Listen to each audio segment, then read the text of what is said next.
Yo,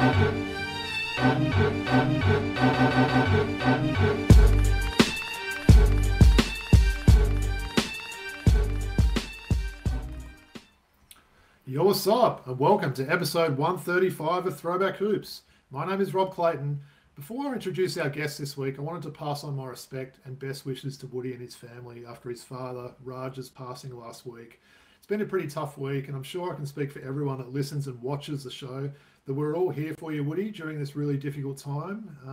And look, we've decided to give Woody the week off this week. I thought that was only fitting. He just have a little bit of time just with, his immediate family and try and sort of just mourn the passing of his father. So just wanted to say a big RIP to Raj. You're a great man and you'll be missed by so many people. So today we're thrilled to have a special guest for his fourth appearance on Throwback Hoops, having featured on episodes 22, 39 and 90. So this guy is one half of the Sport Blokes and a guy that Woody and I just have so much love for. It is a huge Throwback Hoops welcome to Nath. Thank you so much, Robbie, and it is an absolute pleasure to join you, as it always is. Obviously, I wish it was in better circumstances. So devastated to hear the horrible news about Raj's passing, and Shuey and I both send our love and support to Woody and his wife and his family, and we were very lucky to have met Raj at Woody's 40th last year, so that's right. We're honoured and privileged to have met the great man. And yeah, you're in our thoughts, Woody. You always are, and please don't hesitate to reach out if ever you need us, because we love you, mate. We love you both. And yeah, big shoes to fill as well. Matt McQuaid last week, so pretty hard act to follow. But Absolutely. I'll do my best. You've already started off well with that background and everything like that. I'm loving what you've done there so far. So, and look, I can also say, Nath, Woody's really appreciative that, you sort of, we reached out and you also offered to help out. So we're really appreciative of that too, if you stepping up. And the fourth appearance, right? It's great to have you back for the fourth time. Yeah, it's crazy, isn't it? Good stuff. Well, you know the drill by now, mate. So we always start off the show with a bit of jersey talk. Loving that Spurs setup you've got today. Of course, anyone that hasn't heard you before knows that, just let you know you're a big Spurs fan there, as well as a fan of the mighty Wildcats. So why don't you show us who you've got today? Yes, so I've nearly run out of jerseys, Robbie, because I'm not as quite the collector that you guys are, but here we are. It's a nice one, a classic. Yes, Timothy Theodore Duncan. What can I say? 5-time champ with 3 finals MVPs, Rookie of the Year, 2 regular season MVPs, 15-time All-Star, 13 All-NBAs, 15 All-Defensive in his 19 seasons, 10-time All-NBA First Team, 3-time All-Second Team, 8-time Defensive All-First Team, 7-time All-Defensive Second Team, Hall of Fame, NBA at 75, Sports Illustrated Sportsman of the Year, 2003. What a player. Mate, easily the most underrated superstar I can ever remember sort of following in the NBA. Like, people just do not mention that guy. I mean, that resume I just read is ridiculous, basically, isn't it? I don't know why. He didn't have maybe the most sexy game, and he wasn't sort of the player that was in the media a lot, giving interviews and stuff like that. But for that resume and his longevity in the game, he probably does command a little bit more respect, doesn't he? Oh, he certainly does. And I think it's a number of things. The Spurs have never been a sexy team. They've never been a big market team. They've always struggled to attract big name free agents, obviously, for example. Big fundamental, so even his nickname isn't super exciting, is it? But just so steady, was a contributor on every single team right until the very end. Yep. Took a pay cut to help win that last championship as well. I mean, what can you say about the guy? And I think he's very private and very quiet, but actually has a really good sense of humour. And I really enjoyed watching his Hall of Fame induction a few years ago too. What's his role with the Spurs these days, He was doing some assistant coaching work. I don't know if he's officially on the books these days. Okay. I'm not sure, to be honest, but he's definitely around. All the old guys are still around. Manu's always around. Tony's around. And it's a part of the great Spurs culture, isn't it? Absolutely. I was just lucky. I selected them in 1992 because I really liked David Robinson. I wanted to be a little bit different because most people pick the Bulls my age, so I've always been a bit different. It's also why I'm a Swans fan, representing. Hopefully the boys will win the next 2 matches with any luck. But so I've been a fan for a long time, and I just lucked into the Spurs. Obviously, 3 number 1 picks in pretty key years, and Tim Duncan a massive, the middle of those 3. And loving the 2 Aussie Spurs jerseys in the background as well. I do have a couple of Paddy's jerseys. I do not have an Andrew Gaze NBA jersey, so I probably need to get my butt into gear and get one of those. So that's a classic jersey. I think you might have got that one when you were in Sydney a year ago, if I'm not mistaken, right? I did. And I think I wore it on the last time I joined you guys. Yeah, the Mills, I have to admit, the Mills is a knockoff. It's a decent knockoff. It's not the worst knockoff there is, but much like Apu says, it's a cheap forgery, a cheap $5,000 forgery. Nice. Anyone that listens to our show knows what we love a good Simpsons reference every now and then. No, me too. I appreciate that, mate. So, look, I'll stand up and show you the one I'm rocking today. Look, I thought it would only be fitting I'd rock an Adelaide 36ers jersey. Bit of a random one for me, but I am finishing off our season previews today with Adelaide, so I'll just stand up and show you the one I'm rocking today. So, Robbie's wearing none other than Adam Gibson, a very long-time player in the NBL, and a Boomers player too. And no doubt you've got some stats there, Robbie. I do, yeah. A little bit of a blast from the past. So, yeah, of course, I'm wearing that Adam Gibson Adelaide 36ers jersey. So, a little bit on Gibbo. He played 16 years in the NBL after starting as a 19-year-old with the Bullets. Had a really good stint in Brisbane and then went on to play with South Dragons and Gold Coast. Yes, they are former NBL teams. And then Adelaide before returning to Brisbane for a couple of seasons and then finishing his long, distinguished career with the Southeast Phoenix.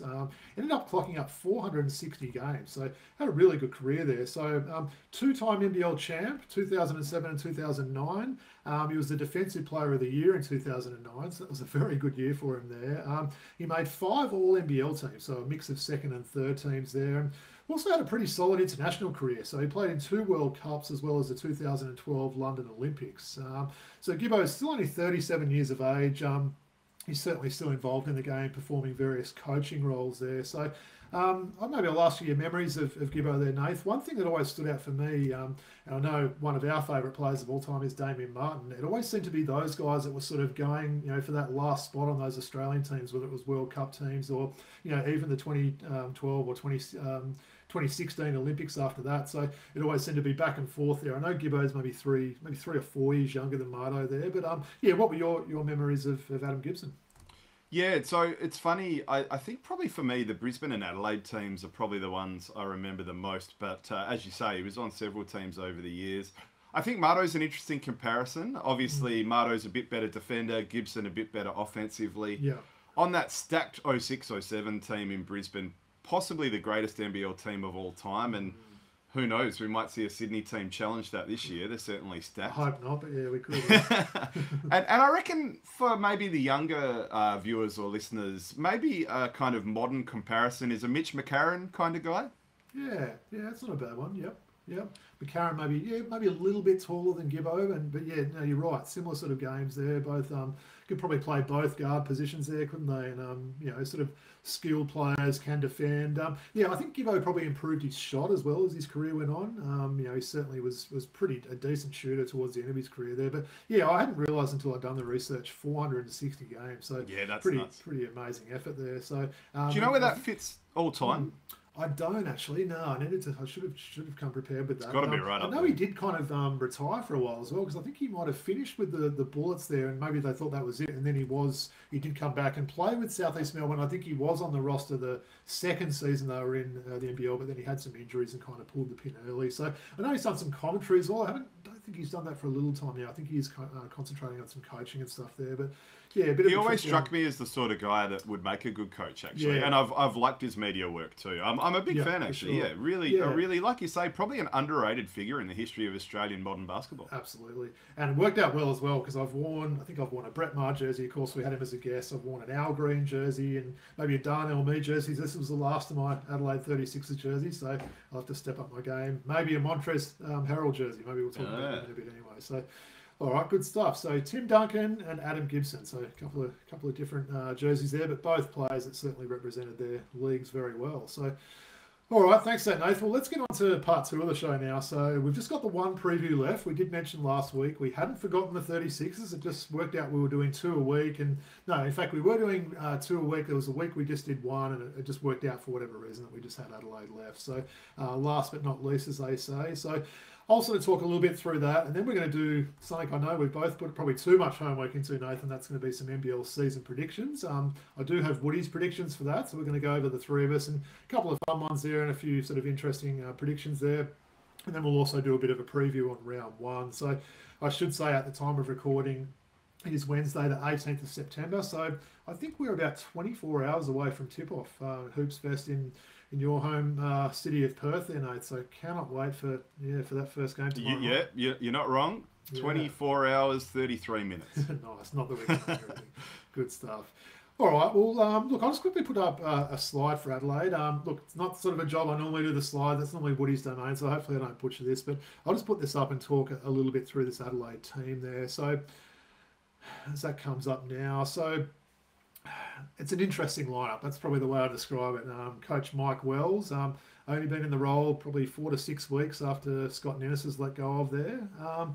Look, there's a few movements there. I guess the main players coming back are DJ Vasiljevic, Isaac Humphries there. So two really good quality Australian players sort of headlining that players coming back. Potential depth chart for them. So they've got new import Kendrick Davis at point guard. He looks like he's an exciting prospect.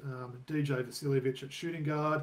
Sunday Detch at small forward. It's an interesting one, and perhaps maybe a little bit of a weakness in that lineup there. No offense to Sunday Detch there, but he's a bit of a veteran now, so that's maybe a bit of an ask for him to be starting. The power forward, that's what we're excited about. So Montrezl Harrell, so he's actually just come on, I think about a week ago he might have signed there as a replacement for Jarrell Martin, who's currently injured. And then the centre spot we've got Isaac Humphries there. Sorry, so not a bad starting lineup. Just a few thoughts, I guess, Nath, on this Adelaide 36ers team. So some people have dubbed them a basket case. Whether that's mean or not, I'm not sure. Look, they were a team last year that they were everyone's pre-season wooden spoon prediction. Yet they ended up only one game outside of the play-in. So they ended up with a 12-16 record in 9th spot. So second last, but as I said, just one game outside of the play-in. And they weren't far off the Sydney Kings there. So call it what you want there. Maybe a better season than what people thought, but at the end of the day, they still only won 12 games and came second last. But I found predictions for this team quite difficult this year. On paper, I think they do have some good pieces. Honestly, I'm just not sure I trust the front office for this team at the moment, and that's why I have them towards the bottom of the ladder. I've got them in 9th place again, mate, so I'm going to sort of just say they're not going to be wooden spooners, but they could potentially move a little bit higher in that. So as I mentioned, that solid Aussie duo there in DJ and Humphries. I think if these guys can both stay healthy, they could maybe make a surprise. What's your thoughts on that Aussie duo there, Nath? That's not bad, right? You've got an inside and outside combo there. Oh, I think that's a really good duo, and I think DJ will continue to do some good things there. I am a fan of Humphries as well. He kind of a little bit inconsistent, but when he's at his best is very good. I guess my question for you, Robbie, is: are they a bit top heavy? Possibly, yeah. It's a strange sort of lineup. Just looking through that depth chart again before, yeah, possibly. What's your thoughts? I mentioned Sunday Detch starting at small forward. We've seen him traditionally play more as a guard there. That seems to be a bit of a weakness in the position there. Still only running with the 2 imports as well. I'm not quite sure what the deal with that is. So, Jarrell Martin, I think they are expecting him back, but he's supposed to be out a couple of months now. So a couple of months in this short. Yeah, 6 to 8 weeks, I think. 6 to 8 in a 28-game season. That's a big chunk of season right there. It is. Yeah, so it is a bit of a strange lineup. I agree with that there. Probably the one I'm really looking forward to, besides is Trez there, would be Kendrick Davis. So he actually had a really nice preseason. Looks like he could be one to watch.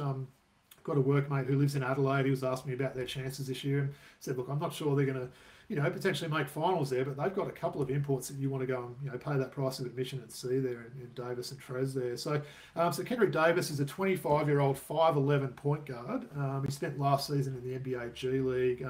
Actually finished college the year before under Penny Hardaway in Memphis there. So he certainly learned under a gun point guard there. So he definitely likes to play an up-tempo offense. And I think he'll be given the keys to run the team there. So. And he'll be joined by former NBA Sixth Man of the Year to throw lobs to, as Montrezl Harrell joined the team last week as an injury replacement. So, look, Nath, Trez is only 30 years old. Last played in the NBA with Philly in 2023. Did his ACL after that, so he didn't play in the NBA last year. But, this has got to be one of the highest profile imports we've seen play here. Would you agree? Oh, definitely. He's a former Sixth Man of the Year. So you could even make a case for the biggest ever.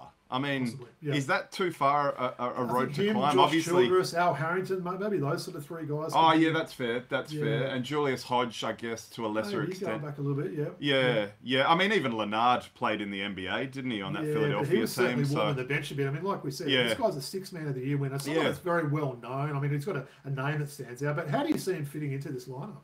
Well, this is really interesting, and I guess I will dial back my top-heavy comment a little bit because obviously he's an injury replacement. So when Martin comes back, if they're both on the team at the same time, then they're a little bit top-heavy. Yeah. But I think the whole depth is maybe a little bit weak while Martin's injured.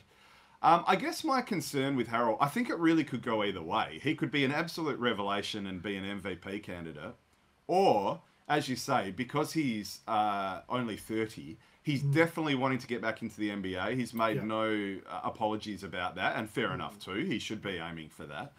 I just wonder, does that mean that he's maybe only got one foot in the door, and does that mean maybe he'll be a little bit selfish and a little, how will he fit chemistry-wise? I guess that's my concern with him. Yeah. Not to say that he won't, but that's just my concern. It could go either way. I think he's a very intense and kind of passionate guy, and so Adelaide's had a few kind of maybe head cases, for lack of a better phrase, over the last few seasons. What's really interesting though, Robbie, in spite of all the dramas that have been going on, and obviously you talked about the real concerns that there have been off court with that team. I mean, what was it that Scotty Ninnis said? Something like, our values don't align. I don't know the direct quote, but it was something to that effect. I mean, for a favourite son, that's almost like Andrew Gaze or Andrew Vlahoff, walking away from, well, the Tigers don't exist anymore, but, distancing themselves from the Melbourne or Perth teams respectively. Do you know what I mean? That's really bad. And then on the flip side of that, I only saw, I think it was yesterday, they've set a new record for membership.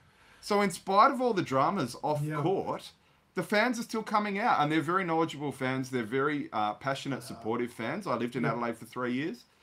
So I went to a few games there at what I used to affectionately dub the Clipsal Power Shed, because it felt like a bit of a shed.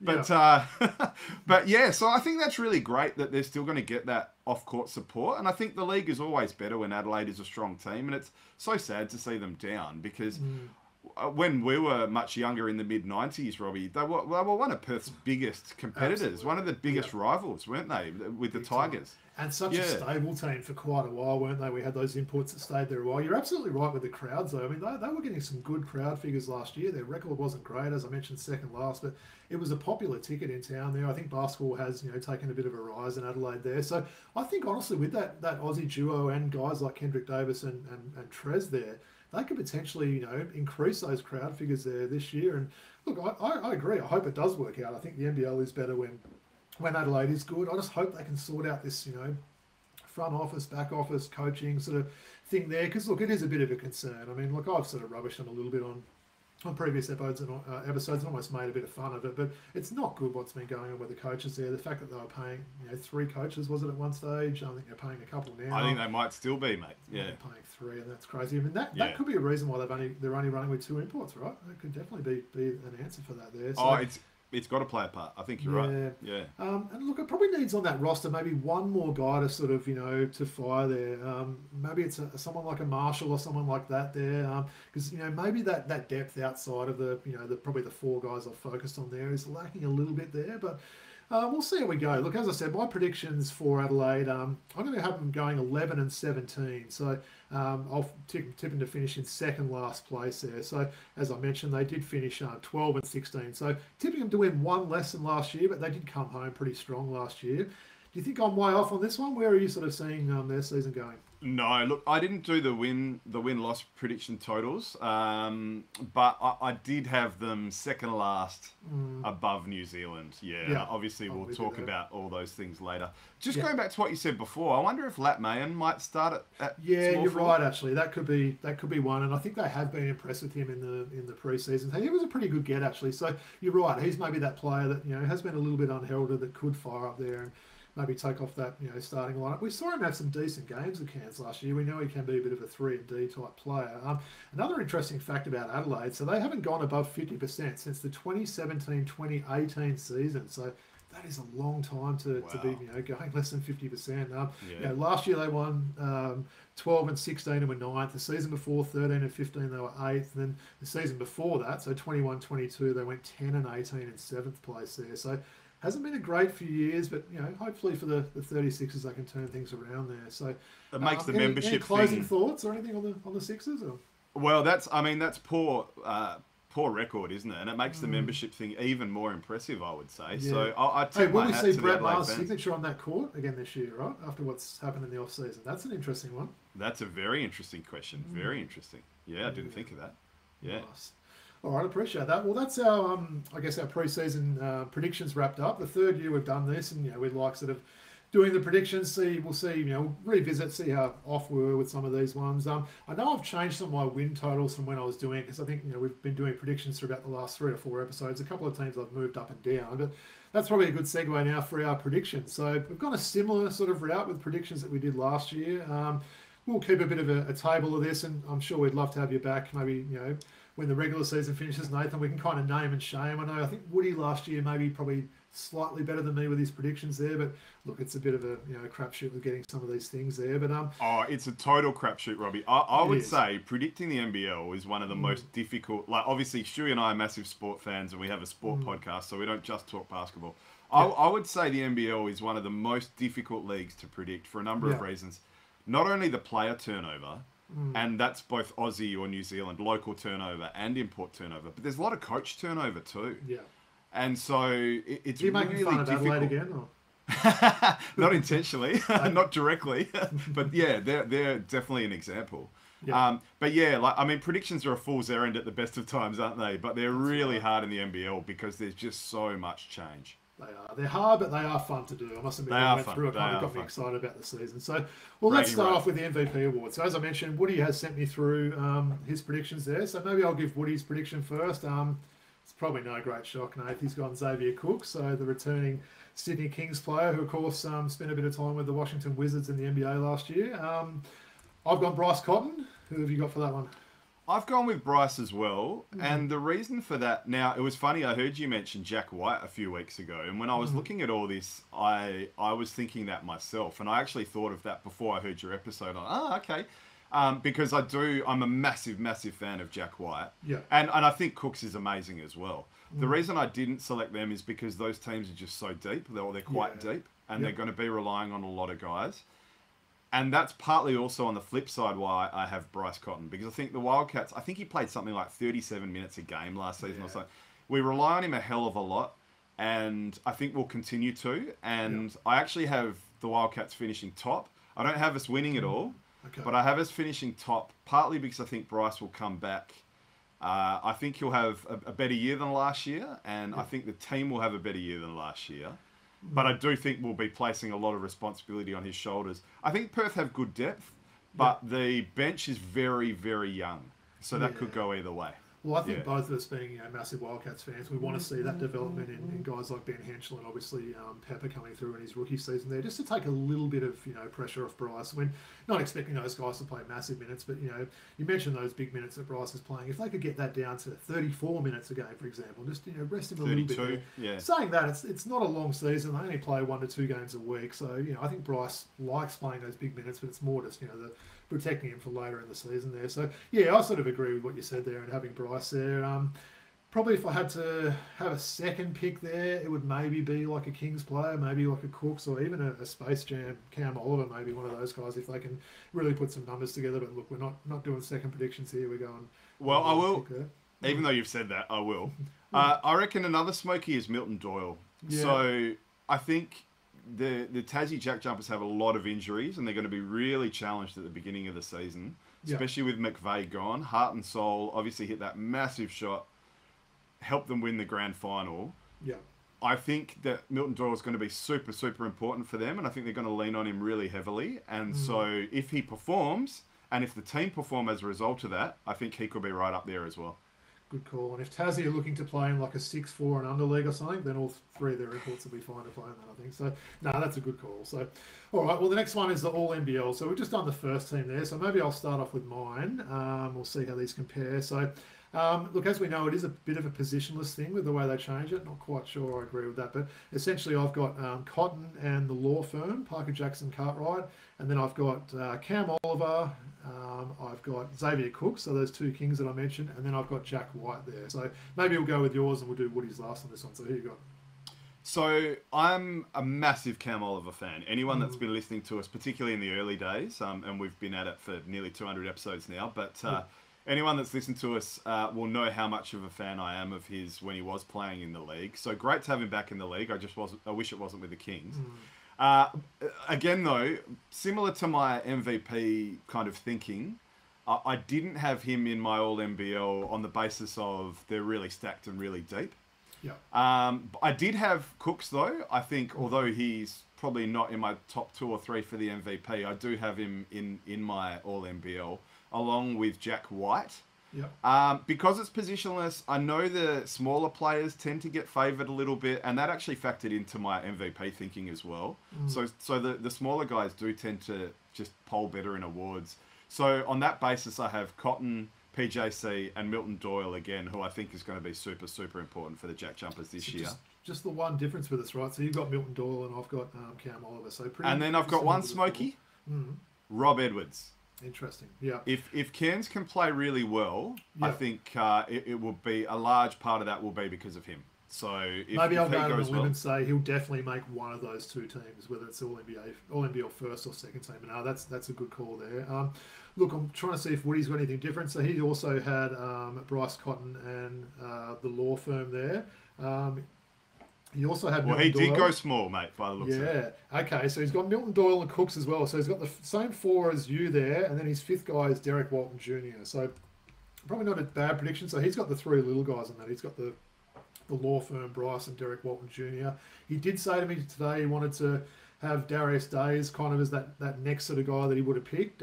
That's not a bad one. Probably for me it would have been maybe a Milton Doyle or a Derek Walton Jr. But pretty similar teams there. I mean, we've all got Parker Jackson Cartwright, we've all got Cotton, and we've all got Cook. So that's the 3 that we've all agreed on, I guess. And the only reason I didn't have Parker Jackson Cartwright featuring more heavily in MVP consideration is because I think they'll finish bottom of the table. Yeah, you're right. And that's tough, isn't it, to get sort of those votes when you're playing there. No, good call. All right, well, now we're going to do the top 10. So this was hard. This is probably the hardest out of all of them. I've changed mine a couple of times today as well. So I'll start off with the bottom here. So what we might do, we might go through each one by one. So I've got New Zealand winning the wooden spoon. I think you said the same, right? Yeah, I do. Just above Adelaide, I think. Okay. It was really interesting, New Zealand. They have some European coaching staff. You know, I wonder how that will go. I wonder if they start poorly, how the crowds will go. They don't have many local players. They have local as in Australian. Yeah, there's not many Kiwis, is there? Yeah, and so, you know, it's and when you join me straight after this on our show, we might talk about well, anyway, people can listen to our show for that. Yeah. Why would I give that away? Well, the one thing I do think that that fans, they need something to hold on to, and this is why I'm really against. Well, I am saying it now. This is why I'm really against an all next star team in the Gold Coast, for example, because I think it's really important to have those local players. It's really important to have that continuity. Now, they have some continuity. PJC is great. Yeah. But I just wonder if they have a poor start, the crowds will dip, and then it just might snowball. Yeah, that's my concern. You think of some of those New Zealand teams when they were having those good rivalries with the Wildcats, and they probably had like 7, Kiwi players on that team, and now legends too. Mojave King's kind of a Kiwi, a bit of a mix of Kiwi and American, but I don't know if they've got many others that are going to even feature in that lineup there, which is a bit of a shock, right? So, but guys like Penny and Dickel and Dylan and Boucher and Vacona, Cameron, all these guys that are really important to their national team. Yeah, and I question that decision making. If I were running a team, I would have at least 2 locals every year. And I'd actually try and have a local from the city, ideally, too. Now, that's easier said than done. I bet they wish they still had Yanni Wetzel. He was really coming on strong. Yeah, absolutely. Yeah. So, and I was going to also mention, just to finish on New Zealand there, that going over to America in like round 3 or 4 of the NBL, I just don't see how that's going to help them there, but we'll see how that goes. So, look, essentially, Woody had Adelaide, Wooden Spoon, and then New Zealand second last. So you and I were both the same. New Zealand last and Adelaide. Woody just kind of flipped that around there. So we'll go to our 8th place team. So I had Cairns. Woody had Southeast Melbourne. Who did you have for that one? Oh, this is so tricky, Robbie. To be honest, I still haven't even locked it in. Penciled in, right? Yeah, man, it's all in pencil, well and truly. I will say, without a hell of a lot of confidence, Cairns, but I think Cairns could actually surprise people too. Sure. So you and I are exactly the same with our bottom three, so that's interesting. Yeah, Woody South East Melbourne in 8th place there, so that's one that could be a little bit interesting. They've obviously got a very new team there. We'll see how that goes. Okay, so now we're into 7th place. So I've got Brisbane. Woody's also got Brisbane. What about yourself? Oh, what a big surprise here, mate. Tassie, defending premiers. Interesting. Yep. I think there's going to be a premiership hangover.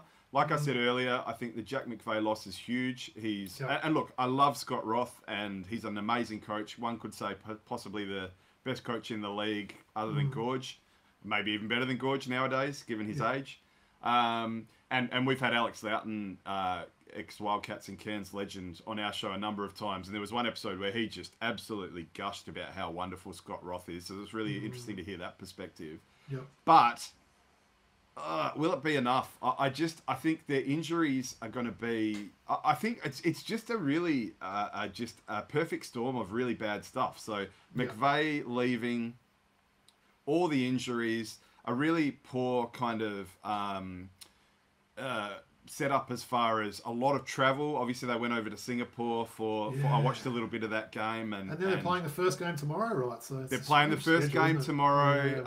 Yeah. If you look at their schedule, the start of their season's really tough. They've got Perth, they got Melbourne twice, so I think they could get in a hole early, and I think it could get tricky for them. So I've gone out on a limb a little bit, and I'll be honest. Part of it was so that we weren't all too similar, but it wouldn't surprise me. It wouldn't surprise me. And even McDonald, that news that he's going to be out for a while, that's a big loss. He's exactly. Sort of backup guards that's in this league now. So, and then they've got Will Magnay, who's made a class. You know what I mean? So you're relying on blokes that don't tend to play full seasons. It's tough. No, so that's the first, I guess, real surprise there. So no.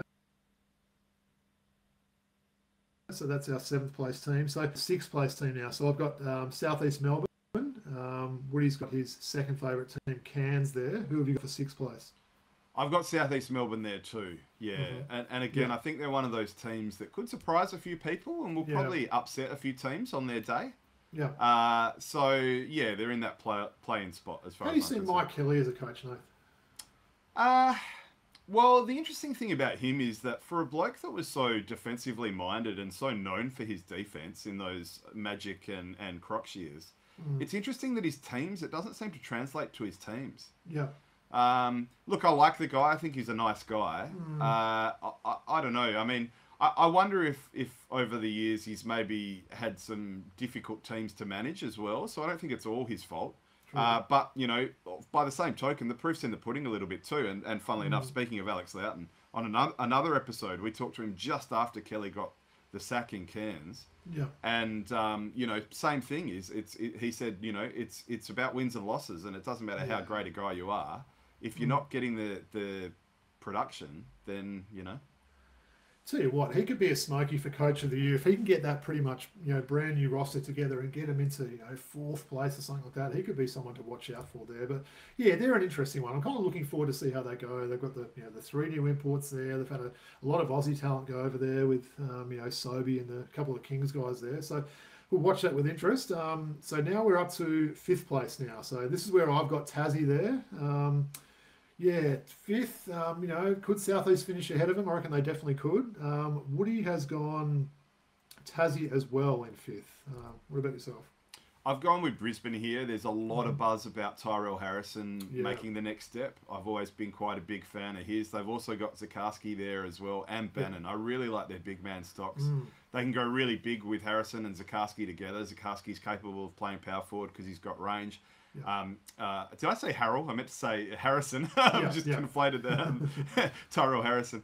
And Deng Adel, really great defender. Mitch Norton, I'm a big fan of. I think, he was probably got a bit to prove still after the kind of divorce from the Wildcats. So I think Brisbane, I really like their coach. So I think Brisbane could, do all right. And look, some of it will depend on Prather as well.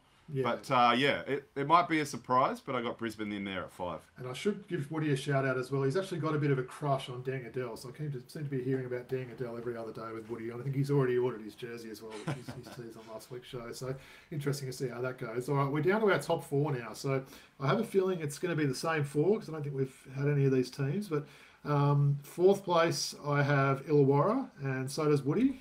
How about yourself? I've got Melbourne in fourth place. I Okay. think they're obviously a really good team, and I think they'll have a very good season. And I think they're very good defensively with guys like Illy, and by all accounts, he's doing very well. They are, and look, I've already mentioned how much I love Jack White. Marcus Lee was a great pickup for them too. Yeah. A perfect NBL big, the sort of guy that the Wildcats would have liked the last five seasons or so, I reckon. But I worry about their age a little bit, and so when you two of your best players, Dellavedova and Golding, are kind of mid to late 30s, and Golding's had a few injuries over the last few years that have affected the playoffs for him as well. I think they'll be very good, but I think in the regular season they might have to manage guys a bit, and they might be prepared to concede a few wins to try and be healthy for the back end of the season. No, fair call. Definitely one of the oldest rosters there for sure. So, no, good call with that. So, then we're down to our top three. So, I have Melbourne in third place. So does Woody. So, Woody and I are a little bit similar with some of these higher end ones. We were a bit similar on the bottom ones. Who have you got in third place there? That's got to be Illawarra, right? I've got Illawarra in third. Yeah, I'm a massive fan of Tatum as a coach. Sorry, just bringing up their depth chart here. It's a solid team, isn't it? Yeah, they are a solid team. Again, Olbrich is drawing a lot of buzz for taking the next step as well. And, when a guy like Greeta's a third stringer, he's a pretty decent third stringer. Yeah. I know you're a massive fan of Dave O'Hickey, and I think he could take the next step as well. And so, when you have good chemistry, when you have continuity, obviously Harvey's been around for a while now. Yeah. I really love Wani Swakala Bullock. I think they could be decent defensively. Sam Froling keeps taking next steps. We call him Samson on this show as well. No, Samson Froling, yes, Samson, absolutely. Yeah. So part of the reason, I guess, I had them ahead of Melbourne is because I think they'll really go out to win every single game. Whereas I think as a veteran team, Melbourne might manage a bit better. Yeah. Good call. I've got to say the Hawks are one of those teams I am looking forward to see. I like some of the names. You mentioned Dave O'Hickey. I mean, honestly, seeing him firsthand and commentating that game in the NBL 1 this year, he was just ridiculous. He blew me away how good he was at both ends of the court. I mean, he was just literally 6'8" guys were trying to dunk on him, and he was sending the ball into the second row of the stands. He's I think he's going to have a really good season. I think Tatum's got the best out of him as well, which is good. So no, they're going to be an interesting one this year, and they're probably a team I've moved up a little bit over the last few weeks. So maybe initially might have had Tassie in front of him there, but I've sort of moved them up a bit there. So no, I like your prediction for third. So well, look, I guess the top two's not going to be a shock. We know who's there, and you've already said you've got Perth finishing first. So I guess I'll start with yours. So you've got Perth first and Sydney second, and Woody and I have both got Sydney first and Perth second. Do you see a lot of difference? I know we've got a question here, how many wins they're going to win, but do you think they could be sort of battling each other for that minor premiership? Yeah, for me, it's a couple of things. It's all about the start. I think that Perth have had a pretty bit of a slow start last year. I think we'll have a better start this year. Obviously, with Hoops Fest here in Perth, I think will play a part there. We've got an extra home game as a result of that. I think that will help. And we've got some, I mean, obviously there's a couple of new additions to our team, but I feel like we've got a little bit more continuity, whereas I feel like, and look, I've got Sydney winning the whole thing, but I think it'll take a little bit of time for that chemistry to meld together. So I think they might have a couple of surprising losses earlier in the season, but I think at the back end of the season, I think Sydney will come good. So that's the only reason I have Perth ahead of Sydney, Hey, Nath, I'm going to throw one at you. You mentioned Sydney winning. Sydney Kings versus Detroit Pistons. Who's winning that game? Or Washington Wizards. You can substitute either of them. Do you think that could be like a decent game if that was a 3, 5 or 7 game series? Yeah, it would. It Sounds would. like a big call. People might be saying, what is he on about? But honestly, maybe the Wizards, they're probably in a worse spot than Detroit. At least Detroit have got some sort of, solid guys. Well, Detroit have a lot of big man depth they too. Do. So like they Washington, would. Let's go. Sydney Kings versus Washington Wizards. Who wins? I reckon Sydney could take a game. I don't think they'd take a game every time, but I reckon they could. Yeah, absolutely. Interesting. All right, so we mentioned that. So I guess the semi-finals, I've got Perth beating United and Sydney beating the Hawks. And I might as well go through to the grand final. So I've got Sydney beating Wildcats 3-2 in the grand final. Woody's got the same grand final. He's got Sydney winning. He didn't give a score there, but so that's 2 for Sydney, and you've got Sydney beating Perth as well, do you? I got Sydney beating Perth 3-1. Obviously, Perth would be the home. Hard. It would have been hard writing that down, right? Very, very difficult. Yes. Obviously, Sydney would be the road team according to my predictions, Right, and so they would have to pinch one in Perth, and that's why I have them winning 3-1. Kind of, it's anticipating them firing on all cylinders by the end of the season. Okay, good stuff. Well, I had the win totals prediction there, so I've got it for Woody's team and our team, so Kings and Wildcats. So I've got the Kings going 18-10. Woody's got the Kings going 21-7, which is a pretty high record there. What's your win prediction for the Kings? Yeah, I'm thinking 19-9 or 20-8. Yep. Like I said, I think they might drop a couple earlier in the season while they work out their chemistry. That might mean they drop down to second spot. Yep. I found this really difficult, though, to be honest. Hard, I think the parity in the league is incredible. Yep. Anyone can beat anyone on any given night. And, yeah, like I say, Hoops Fest was a part of my thinking with this one. Yeah, well, so I had the Wildcats 21-7. If 21-7. Okay, I've got the Wildcats 17-11. Woody's got 19-9. So I guess the way I've got it there, I've probably got a bit of an even spread. So I've got Kings on 18, Wildcats on 17 as my top two. So I think we could see a lot of teams around that 50% mark. So a lot of teams that are winning, 14, 15, maybe even 16 wins. So I think it could be quite close there. Potentially, maybe New Zealand could, be under 10 wins there. But I think all those other teams are going to be, sort of early teams up to that 50% sort of record there. So, well, look, this next one we've probably answered as well. We have answered as well. So you and I have both got New Zealand with the worst record, and Woody's got Adelaide there. So we'll probably no big surprises. I don't think many people would not have one of those two teams in last position. So we probably don't need to spend much time on that. The next one I've got is a bit of a polarising award, the Rookie of the Year award, one that I thought was working pretty well, and then they did that very strange change to the rules where it had to be like age 25 and under there. So Woody had a bit of a funny reply. So Woody's answer for Rookie of the Year was Taron Armstrong. And then he's got in brackets, surely he is still eligible for this silly award. So I thought that was a pretty good answer. Well, I believe... Isn't it called the Next Generation Award? Well, that's it. So I probably need to get with the times. And I think our friend Samson Froling won it last year. I think so, and he's eligible Samson again this year. Yeah. How old's he? He's got to be over 25 now. I've got his teammate Lockie Albrick. I think I might have had him for this award last year. But who you like for this, Rookie of the Year / Next Gen this week? Yeah. I'll go with Alex Tui. I do think Albrick will be right up there. Part of this is just to be a little bit different, so we're not saying the same thing every time. But from all accounts, Alex Tui is impressing a lot. Yeah, led the Blitz in scoring, didn't he, over those That's right, Yep. So I think he has some very strong NBA aspirations, and I think he'll go a long way towards realising them this season. 100% he'll be in the NBA next year. Looking forward to see how he goes. Former NBL 1 East player. All right, so 6 Man of the Year award. So Woody and I both had the same for this one. I think it's going to be probably a pretty popular pick for the award. So Melbourne Tigers import Ian Clark, former NBA and NBL champion. Who have you got for that one? The reason, so Ian Clark is an obvious choice, and I think a very good choice. The reason I didn't have him kind of goes back to what I was saying before. So I think, Illy and Golding are both a little bit injury prone. Also, they might manage guys a little bit here and there. So I think we might actually see Clark start more games than the depth chart shows. So I think Clark might start a little bit. And they might, if Vickerman needs to mix up the roster, he might bring Illy off the bench, for example, as well. So that's kind of why I've gone with Mitch McCarron. I think he's going to be really important for New Zealand. I think they're going to rely on him really heavily. And it's that simple. That's why I had him. And also, I think it's one of those awards where kind of finals contention isn't as important. So obviously, I mentioned I factored that into my MVP considerations. But I think at 6 man, it can go to anyone. So that's why I've got McCarron. And certainly McCarron could put up numbers as well, couldn't he, on that team? He could sort of come on. We know his assist numbers are pretty good. And no, that's probably a pretty good pick. I don't mind that one there. So most improved. I know this isn't people's favourite award there. I've stuck with Lockie Albrick on this one. Maybe someone like our Ben Henschel, if he gets some minutes this year, could be in the running there. Woody's also gone Lockie Albrick. He also asked me to see if maybe Dan Adele was eligible for this award. I told him, don't be stupid, Woods. He hasn't played in the NBL for a couple of years, so that's his love affair for Dan Adele. But no, we've both gone Lockie Albrick. Who have you got for MIP? Yeah, I've gone with Albrick too.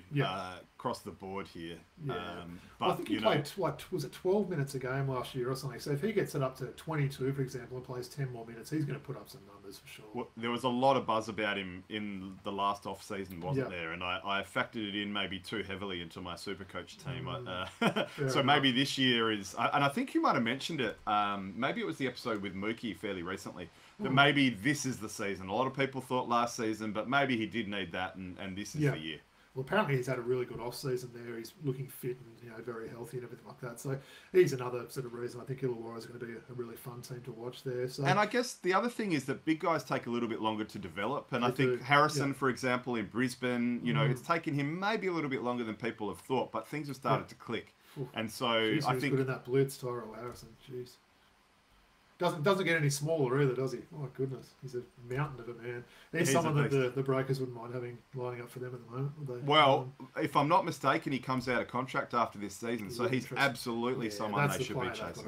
Absolutely, they should be chasing him. Yeah. So defensive player of the year. So look, I was umming and ahhing between the two United guys in Delhi and Shea Ili. So Shea Ili won it last year.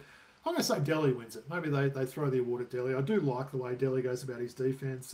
Maybe one of those guys potentially takes votes away from the other. Woody's vote's actually pretty good. Maybe one I should have thought of more. Woody's had Bull Quoll there. So, there's definitely a couple of guys in that Kings team that could win that. So who do you like for Defensive Player of the Year? Oh, this one's really tough. Now that Damien Martin's not in the league anymore, it's not as easy as it once was. Yeah. To pick this one, I think. I went with Ili. I think you're right, though. There's every possibility that him and Delhi kind of pinch votes off each other. If Magnay can stay healthy, Magnay would be a big chance here, but I worry about his health. He's not proven in the past he can stay healthy. So until he can do that, I'd reluctantly, All right, so we're down to 3 more predictions. So, Coach of the Year. So I'm going to have our John Riley, who's just signed that contract extension literally a couple of days ago. I think 3 more years there, which I know some fans weren't entirely happy about, but I think Mark Arena was pretty keen to get him on board. Are they going to change RAC Arena to Mark Arena, by the way? That would probably be pretty fitting, I would have thought. So I'm liking what he's doing with the club so far. I wasn't the biggest fan of sort of Hutchie and that group they had last year. So hopefully, someone that actually cares about the team will work there. So I've got Riley there. Woody's got Justin Tatum. So who'd you have for Coach of the Year? I had Tatum as well. I think there'll be a lot of buzz for Illawarra. I think there'll be a lot of love for Illawarra. I think it only just began in last year's awards, and I think they'll only get better for this year's Gazies as far as buzz. And you know how often there can be popular picks, popular kind of... I think Illawarra will be right up there. Yeah. And we've already talked about Olbrich. So, I think Tatum, he's clearly a very, very good coach, and clearly players love playing for him.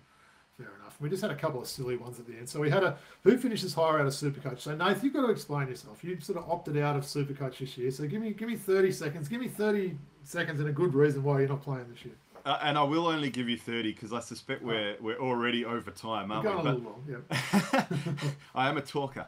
Look, to be honest, it's as simple as the time difference, and when daylight savings kicks in. Here in Perth, those games start at 4:30. I'm still working at 4:30. The amount of times where I've gone, shit, it's 4:25, and I've locked in something at the last minute. And look, it can only take 5 minutes, but I'm always in it to win it. And if I don't have a chance of winning, and if I put myself behind the 8 ball by always forgetting, I didn't want to make up the numbers. So, that's partly why. Yeah. Fair call. Well, of course, I think I'm going to finish higher than Woody, and Woody thinks he'll finish higher than me. So we'll see how we go. We're looking forward to it. We've got guys like Brad Rosen in it. We've got some other guests we've had on the show, the Basketball Blokes, Jackson McDonald, a few guys like that. So looking forward to see how that goes. I'll probably playing in way too many fantasy comps, but hopefully one more won't hurt. And the last one we've got, a bit of a funny one there. So will Adelaide make a coaching change during the season? So Woody's answer, he was a bit more serious. He said he doubt that they would. They're running on a tiny budget now. They may want to retain the services of Harrell even when Jarrell Martin is back, and they still have one more import spot free. So I think he's saying they won't. My answer, I've got surely not, and then I've got quite a few dots, or will they? What's your thoughts on that one? Look, I don't think so either. I think the salary, the money squeeze will play a big part of that, even if it turns out to be a disaster. Yeah. So instead, I'll just say here, I wonder if the membership drive was partly to do with Harrell. I wonder if a lot of NBA fans. It'd be really interesting to see if the numbers spiked when Harrell joined. So yeah, no, good call. But I think they'll keep their coach. Nice. All right. Well, I appreciate that prediction. So, as I mentioned, we'll get you back later in the year. We'll see how we went with some of these. That top 10, it could be interesting to see how off we are on some of those there. I like it. You went out on a limb on a few of them, like Tassie and that there. So, we'll see how we go. Thought we just very quickly go through the round, which I mentioned, starting, it's under 24 hours now from when we last mentioned that. So, I'll just quickly put up that slide and we'll just super quickly go through these games here. So, as I mentioned, starting off tomorrow is the grand final rematch, Melbourne and Tassie. Of course, if you're living under a rock, you haven't heard all these games are played in Nath's home city of Perth. I believe you're going to a couple as well, Nath. Melbourne and Tassie, who do you like for that one? Got to be Melbourne, right? Definitely Melbourne. I think Tassie are going to drop a lot of games at the beginning of the season, and I think they're going to really struggle, as I've already mentioned, to make up that time. So, yeah, I've definitely got Melbourne winning this one. And the Friday night game, is this the one you're going to, Perth and South East?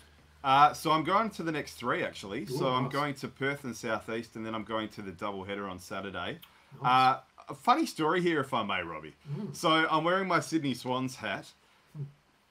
The last time, or not the last time, but way back in the day when the Swans and Dockers played in a prelim, I was we were members to the Wildcats. It was back in the Challenge Stadium days, and I was listening to the prelim on my headphones on ABC while I was watching the basketball, and everyone around me couldn't work out why I was cheering at really weird times, or I was like, yes, during a timeout or something. I'm like, what the hell is going on?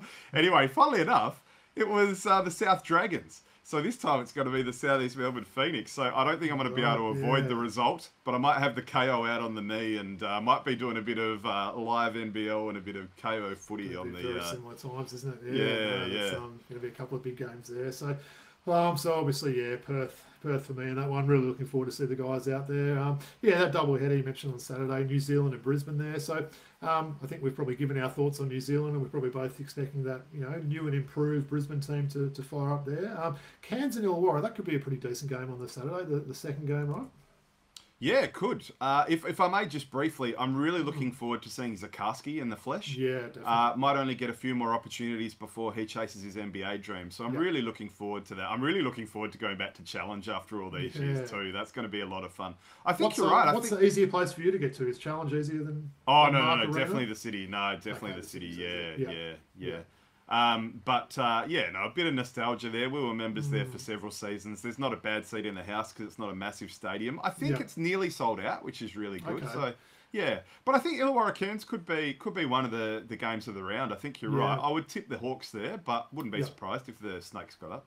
And hopefully, like you said, that the fans do get out and support some of these non-Wildcats games. I know there's a lot going on there. There's under-18s. I know the Mighty Hills Hornets that I sort of commentate for are sending over an under-18s team there, so shout out to them. Of course, we've got the Sneaker Fest thing. We've got some live music and everything. Well, that basically brings us to one last game there, and that's the standalone game on Sunday, which is Adelaide against Sydney. So Montrezl Harrell making his debut, which will be pretty exciting. Geez, he's going up against a couple of good big guys in Cam Oliver and Xavier Cooks there, but who's your prediction for that one? I'll say Sydney will probably win, maybe around 10 points or so in that one.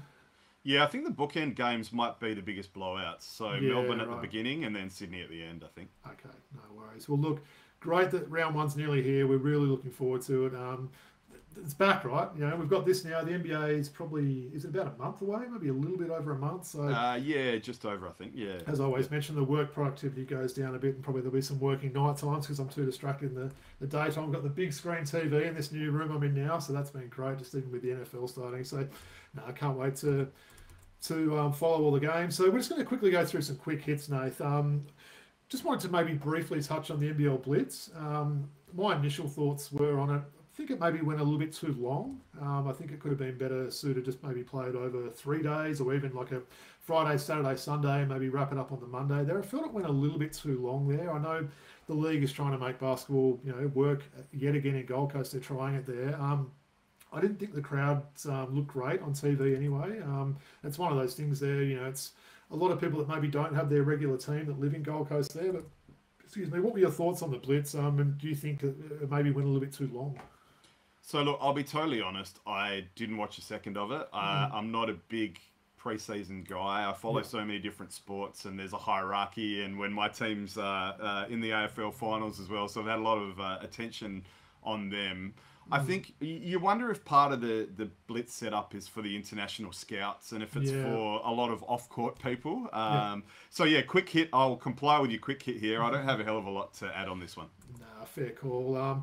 Look, Perth went 3-0. That was a good sign. One thing I wanted to finish off with the Blitz was Sean Bruce versus Freddie Gillespie's head there. So we saw Gillespie accept the one-game suspension. He was quite apologetic. He came out today. Look, this is one that's caused a little bit of controversy. I know there was a lot of probably hate is the best word to describe it on social media. There is a lot of people out there that don't like Sean Bruce.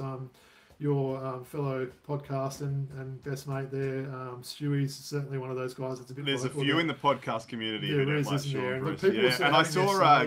Oh, sorry, Matt. I saw Greggy Hyatt defending him. I don't know if you saw that. Right. He was ripping into people, wasn't he? And he was sort of saying, look, Bruce is very well respected around the league. It's just like a few fans of certain teams that don't like him. There's no doubt he's a bit of a polarising player there. He does get under the skin of players, but he would have loved that. A new import that probably didn't know who this little guy was, out on the court sort of thing. And apparently, I didn't really see the live thing, but it bubbled away a little bit, and then a bit of a brain fart by Freddie Gillespie there. So he got one game. There's a few people saying that maybe wasn't enough time. He did cut Bruce open. I guess it's kind of setting that precedence there. If you do something like that, you're only getting one game. But look, he'll probably learn from that mistake. I'm sure it won't be the last person this year that tries to take a shot at Sean Bruce. So he does his job. Whether you love him or hate him, he does that role well there. So... And if you're ever going to do a drive-by on someone, do it while you're wearing someone else's uniform. He was wearing Bolden's jersey there, so if I'm not mistaken. So I tried to get out of the suspension there. That's cool. But do you think the 1 week, one game was enough? I think headbutts are a dog act, right? Yeah, so there's dirty acts, biting, spitting, squirrel grips, tripping, headbutting. They're all dog acts. That get more than a week in the AFL, and it's a 28-game season or whatever. So one game, physical game. Yeah, I feel like enough. 2 to 3 in that range could have been fair. Apparently, it wasn't considered a high shot there, which I found a bit weird. So if it had been that, it would have been referred to the tribunal. And heard Liam Santa Maria explaining it on one of the podcasts this week. But yeah, 2 games that got reduced to 1 there. So probably a little bit short on what he should have got there. But as I said, it won't be the last time that someone has a crack at Bruce this year. So we're going to finish off the quick hits, Nath, with a little bit of NBA, right? So had to get this question in there before we finish up. So we know you're a huge Spurs fan. Just wanted to see you personally, how excited you are for this season, and of course seeing Victor Wembanyama in year 2. How do you expect them to go, and are they possibly still maybe a year away from the playoffs? I'm super excited. So last year I watched probably 85-90% of our games. The most games I've watched since probably the year Zaza stood under Kawhi. Don't say anything bad about Zaza. I know. Well, he ruined our season that season anyway. It probably worked out all well, because had that not happened, we might not have got Victor. So there's some butterfly effect stuff going on there. So I'll let that one pass. But certainly the most I've watched since then, so probably nearly about a decade. Really looking forward to doing it again. I signed up early for NBA 2K25, which came with League Pass included. So got my League Pass sorted out, and I'll watch as much as I can. Obviously, I think we'll be better than we were last year with Chris Paul coming in, Harrison Barnes as a veteran. There's some buzz that we might chase Jimmy Butler, which is a really interesting one. If we got Jimmy Butler, we're a playoff team. Yeah, he gets you in there, doesn't he? Definitely. So, but I agree. We've got a lot of picks. It's a really stacked draft next year, so I'm okay with us not making even the play-in this year. But by the same token, I'm also... anything. I'm happy with anything. It's just nice to be excited about the team again, and that's probably a poor thing to say, because obviously we've been spoiled for success for a long time, so there'll be fans of other teams that'll be telling me to shut up, so I apologise there. But really, really excited, really looking forward to seeing how Paul will help the team. And Steph Castle, man, big fan. Everything I hear is really, really good. He was described as a taller Drew Holiday. Anyone that listens to our show knows how much I love Drew Holiday. And on our last episode of our show, Stewie and I talked about the draft, and we'd encourage people to check it out. I was very fired up and passionate on that one. But really excited, mate, regardless of the outcome. Really excited. And I guess that's one of the things when you support successful team, and I've been really lucky. I support a lot of successful teams, plural. I jumped on the Swans in the mid-90s before they were good, but then got lucky with them as well. But when you do support successful teams, you can have a bit more patience for the growing, you know? Yeah. So it's really great to see those guys grow, and I think we've got a really good core. I think Keldon Johnson's the odd man out, but I really like Sohan. I think there's a bit of hate to him that isn't warranted. He's so young. No, he's solid, he was younger than most draftees this draft, and he's played multiple seasons. So, I'm really excited about Spurs. No, good call. And I think for myself as well, I know last year I'd flick on League Pass on, a random day of the week, maybe a Saturday afternoon or something. I'd see the Spurs on there and be like, straight away, wow, I'm putting that on sort of thing. I think even more so this year. People that listen to this know I'm not a massive fan of Chris Paul, but look, in terms of helping this team, I think he really will help. That was maybe their number one issue last year, was not having that, true point guard there, playing Sohan and maybe a little bit of Jones as well there. But Harrison Barnes could be solid as well. We've seen him. He's still a solid player. I mean, he can get hot from time to time as well. We saw a couple of big first halves. I think he might have had 30 points in a couple of halves last season playing for the Kings there. So, looking forward to it as well. The sky's the limit for Wemby. I'd say he will definitely be an all-star this year. Hopefully he stays healthy. There's been no signs that he won't stay healthy at the moment. So hopefully he continues to stay out there. But, really looking forward to him. Could maybe be a similar win total between the Spurs and my Hawks this year. I would have thought the Hawks this year, not quite sure what to expect from them, but we'll see how we go. Both teams could maybe be in that, early 30 wins or something. Maybe we'll see how we go. Yeah. I look forward to getting your takes on your Hawks when you join me for our show straight after this. Looking forward to that. Yeah, who knows? Maybe in 10 minutes time we'll record that. I might be high on the Hawks and say they're going to win 45 games. You never know with me. Well, 10 minutes is a long time. I'm already regretting all my NBL predictions. But funnily enough, speaking of Wemby and the Hawks, one of his greatest games last season was in Atlanta. Yeah. I don't know if you remember that one. It was a weekend game. I do remember that. It was so fun because he was playing so well, and you could actually tell the crowd didn't know what to do because the crowd wanted to applaud him and marvel at his incredible game, but obviously he was the opposition. So that game really sticks in my mind. Yeah. Do you have a Wemby jersey yet? Because I'm pretty keen to get one. I don't think you do have one yet, do you? Or? No, I don't. And if I want to keep joining you guys on your show, I need more jerseys. I've got my Mills one, and that's it. So I might have to. Maybe I'll get a teal Wemby and maybe a silver Manu or something. Yeah, Manu is one of my favourite players. Even a Sohan one would be a nice random one. I feel like you've got to get a Wemby one. I think I might have to buy one of those this year. Maybe a different colour. I feel like I've got a few of those black ones hanging there. Maybe like a City Edition type one or something like that. But the teal ones are kind of cool. Yeah, the Fiesta teal ones. Yeah. All right, good stuff, mate. Well, look, really appreciate it. The time's really flying. We'll just get to a bit of an outro now. As I always sort of mention there, please make sure you like, rate, and subscribe on YouTube or wherever you listen to your podcasts. We can also be followed on X at Throwback Hoops. Look for us posting our jersey pictures. I'll get this Gibbo one up and maybe get Nath to send us a photo of his Timmy one there. We'll be followed on Instagram, throwback.hoops, and our email address is throwbackhoops.podcast@gmail.com. Just a reminder, as we do most weeks, about Patreon. If you'd like to help the podcast a little bit with those costs associated with doing this each week, feel free to go on and pledge whatever amount you feel comfortable with there. I'll throw it to you, Nath. Where can people find you, listen to you, all those sorts of cool things? Yeah, so I forgot to write down what episode we're up to, but you can find us on any podcast services. Just search for the Sport Blokes. And look for the logo that's directly above Nate's head now. If you see it there, you know you've come to the right place. Yep. My brother designed that one. Yep. We're also sportblokes@gmail.com. If you have a mailbag question, we don't do them very often. I probably need to check. And at Sport Blokes on Twitter as well. Where we were a weekly show, I think we're still working out our next steps, but we'll definitely be around. I think you can probably get at least an episode a month out of us, but probably at least 2 a month. We've done some great stuff with you guys. We've done some NBA redrafts. We'll probably look forward to getting the 4 of us together again and do another redraft in the not too distant future. We've done some choke specials. So check out Sport Blokes, and I've got some playlists on Spotify too of our specials, and we've had some great guests, not as many as you guys have, but looking forward to continuing that, albeit in a slightly different way for the rest of the year. I appreciate that, and of course a big shout out to Stu as well. Another great friend of the the podcast. Like yourself, is more than just a friend of the podcast, just a real life friend there. And look, again, just wanted to thank you for coming on, Nath. I know Woods is really appreciative for you stepping into his shoes this week, and you've done a great job as you always do there. So Woods, I know you'll be listening to this one tomorrow once it drops. We're thinking of you, mate. We hope everything's going well. Much love. Yeah, thanks again, Nath, and it's a big peace out from the Throwback Hoops crew. See you next week.